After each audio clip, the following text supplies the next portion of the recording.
नमस्कार, कैसे हैं आप लोग। Finally RRB NTPC 2026 under graduate level का जो एग्जाम है वो आपका ओवर हो चुका है।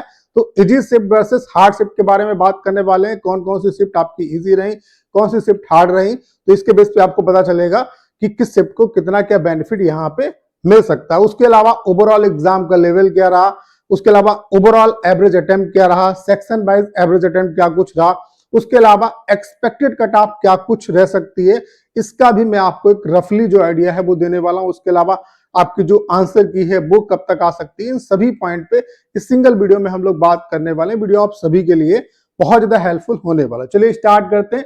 सबसे पहले अगर हम बात करें आंसर की तो आंसर की रेलवे 8 से 10 दिन में दे देती है, तो हाईली चांसेस है 27-28 तक आपकी जो आंसर की है वो आ जानी चाहिए। बाकी आंसर की रिगार्डिंग जो लिंक है वो हमने अपनी वेबसाइट पे लगा दिया है।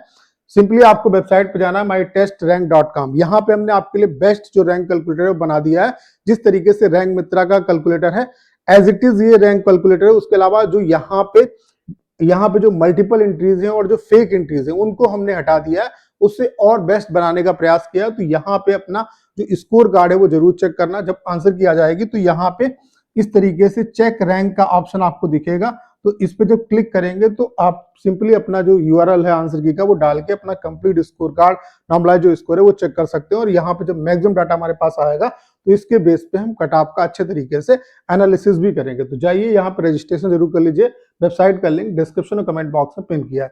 अब बात कर लेते हैं इजी शिफ्ट और हार्ड शिफ्ट के बारे में। और एक चीज मैं यहाँ पे बताना चाहता हूँ, अभी देखो आंसर की आपकी नहीं आई है, जो स्टैंड के रिव्यू आए हैं उसके बेस पे मैं आपको ये बता रहा हूं। तो हो सकता है जब आंसर किया है तो कई शिफ्ट जो यहाँ पे हार्ड दिख रही है वो इजी में चली जाए, या हो सकता है कि जो इजी वाली शिफ्ट अभी है वो आपकी हार्ड में चली जाए, या और भी कई एस्पिरेंट जिनकी शिफ्ट यहाँ पे नहीं है वो यहाँ पे आ सकती है। ठीक है, तो जो जिन जिन शिफ्ट का मेरे पास डाटा है उसके बेस पे मैं आपको बता रहा हूँ। तो इसमें वेरिएशन आपका निश्चित रूप से जब आंसर की आएगी तो उसमें आपको देखने को मिलेगा। बाकी एक रफली आइडिया के लिए मैं आपको बता रहा हूँ। तो आपकी इजी शिफ्ट कौन सी रही, 19 जून की फर्स्ट शिफ्ट ये आपकी इजी शिफ्ट अभी बताई जा रही है।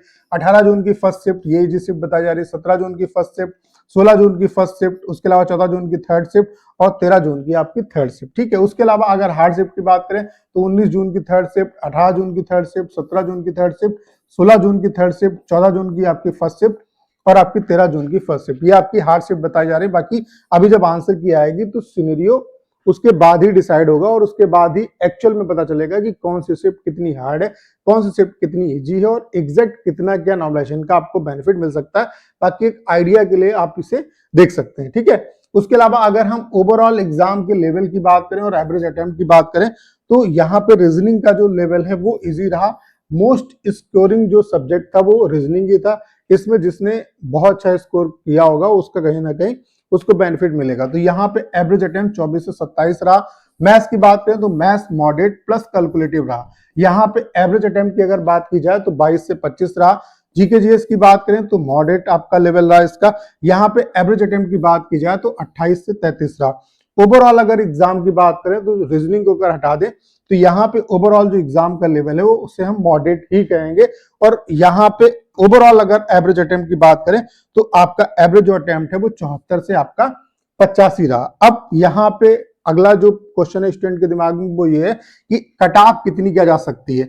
तो अभी चूंकि आंसर की जब आएगी और डाटा हमारे पास आएगा तो हम अच्छे तरीके से कट ऑफ का एनालिसिस तभी कर पाएंगे। बाकी एक अगर रफली आइडिया मैं आपको दूं तो यूआर, ओबीसी और ईडब्ल्यूएस वाले जो एस्पिरेंट है, अगर आपका इसको 70 से 75 इसकी रेंज में बन जाता है तो मेरे हिसाब से आपको सीबीडी2 की प्रिपरेशन में लग जाना चाहिए। बाकी हार्ड शिफ्ट और इजी शिफ्ट के हिसाब से फिर चीजें वेरी करेंगी।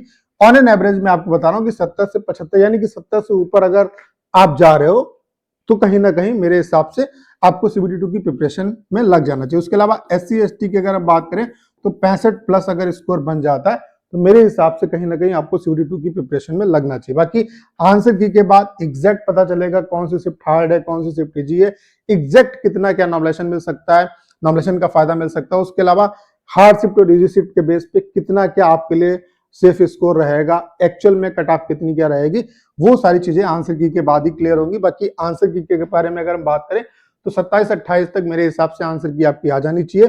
बाकी जैसे आंसर की आएगी यहाँ पे लिंक जो हमने लगाया है वो तुरंत आपका एक्टिव हो जाएगा। यहाँ पे अपनी रैंक और स्कोर कार्ड जरूर चेक कर लेना। हमने बेस्ट रैंक कैलकुलेटर बना दिया आपके लिए। अब ये बेस्ट क्यों है? क्योंकि मल्टीपल जो एंट्रीज हैं और जो फेक एंट्रीज हैं उनको हमने यहाँ पे हटा दिया और आंसर की का लिंक भी हमने अपडेट कर दिया। जब वेबसाइट पे जाएंगे तो ये लिंक मिल जाएगा। जब ये लिंक एक्टिव होगा तो यहाँ पे चेक रैंक का ऑप्शन आएगा, इस पर क्लिक करके अपना यूआरएल डालेंगे और आपका कंप्लीट जो स्कोर कार्ड है, रैंक है, वो सब कुछ आपको दिखा देगा। उसके अलावा जोन वाइज भी यहाँ पे डाटा जरूर डालना, तो इससे जोन वाइज जो कट ऑफ है वो भी हम कहीं ना कहीं अच्छे तरीके से प्रेडिक्ट कर पाएंगे। तो यहाँ पे सिंपली आपको पहले इसके लिए रजिस्ट्रेशन करना होगा, तो जाके वेबसाइट पे रजिस्ट्रेशन कर लीजिए। वेबसाइट का लिंक डिस्क्रिप्शन और कमेंट बॉक्स में पिन किया है। उम्मीद करता हूँ सारी जानकारी आप बहुत अच्छे तरीके से समझ पाए होंगे। करना क्या है, इस वीडियो को 10 शेयर करना है। उसके अलावा अगर आप चैनल पर नए हो और आपने अभी तक इसे सब्सक्राइब नहीं किया है तो प्लीज चैनल को सब्सक्राइब करना मत भूलिएगा।